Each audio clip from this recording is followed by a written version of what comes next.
Have you ever wondered how hackers can still compromise systems even after certain harmful URLs have been blocked? They do this by changing how the request is sent, not just where it's sent. To understand this, we need to talk about HTTP methods.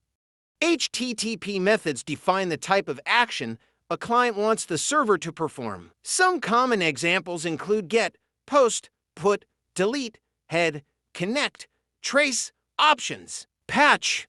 These methods are meant to control how an application behaves, but if they're not properly enforced on the server side, attackers can abuse them to bypass security controls.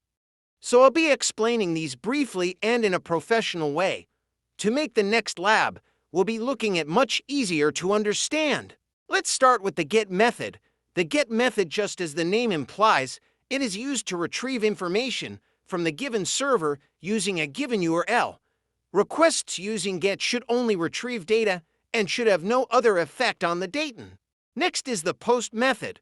A post request is used to send data to the server, for example, customer information, file upload, etc., using .html forms. Next is the put method. The put method is used to update or replace existing data on the server. It's commonly used when editing user profiles, updating account information, or modifying stored resources. Next is the delete method.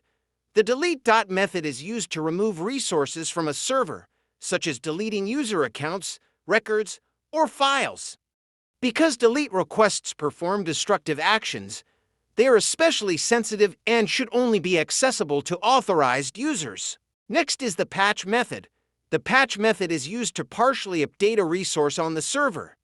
Unlike put, which usually replaces an entire resource, patch is meant to change only specific fields. Next is the head method. The head method works similarly to get, but it does not return the response body. Instead, it only returns the response headers. The next method is options. The options method is used to ask the server which HTTP methods are allowed for a specific resource. It helps clients understand what actions can be performed on an endpoint. Next is the trace method. The trace method is used to echo back the request exactly as the server received it. It's mainly intended for debugging and diagnosing how requests travel through proxies and servers. Finally, the connect method is used to establish a tunnel between the client and the server. It's most commonly used for HTTPS connections through a proxy,